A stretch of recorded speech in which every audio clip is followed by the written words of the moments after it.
پرانے وقتوں کی بات ہے کہ ملک یمن پر ایک نیک دل حکومت کرتا تھا۔ وہ اپنی رعایا کے ساتھ بہت نیک سلوک کرتا تھا۔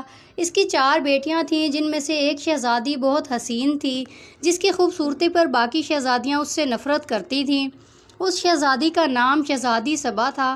ایک دن ان کا باپ کسی کام کی غرض سے بیرون ملک گیا۔ اس نے اپنی ساری بیٹیوں سے ان کی خواہشات پوچھیں۔ ان تینوں نے قیمتی زیورات لانے کو کہا۔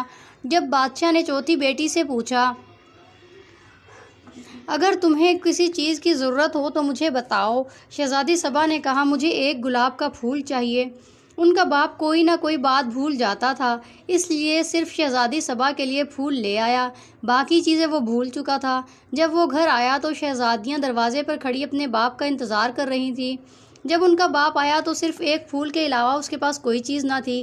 شہزادیوں نے اپنے باپ کو برا بھلا کہہ کر باپ کی نافرمانی کی۔ شہزادی سبا کمرے میں جا کر رونے لگی۔ اس کا باپ کمرے میں آیا اور اس کو پھول اس کو دے دیا۔ بادشاہ نے کہا، دنیا میں سب سے زیادہ قیمتی چیز والدین کی خدمت ہے۔ چنانچہ جب بادشاہ دوسری مرتبہ ملک سے باہر گیا تو سب نے اپنی اپنی چیزیں لانے کے لیے کہا، مگر شہزادی سبا اس پر خاموش رہی۔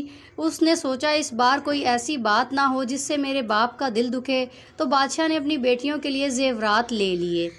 راستے میں ایک جنگل تھا۔ بادشاہ اس جنگل سے گزر رہا تھا۔ اس نے درخت پر بیٹھے ایک چمگادڑ کو دیکھا۔ وہ چمگادڑ اصل میں ایک خوفناک جن تھا۔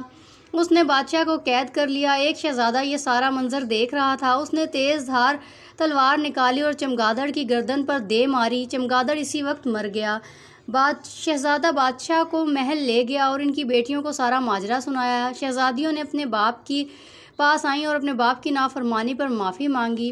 بادشاہ نے اس وقت اپنی ساری بیٹیوں میں سے سبا پر فخر محسوس کیا اور ساری بیٹیوں کو گلے لگا لیا۔ سب ہنسی خوشی رہنے لگے۔ دیکھا بچوں، مل جل کر رہنے سے برکت ہوتی ہے۔ ہمیں بھی چاہیے کہ شہزادی سبا کی طرح اپنے والدین کی خدمت کریں اور ایسی بات زبان پر نہ لائیں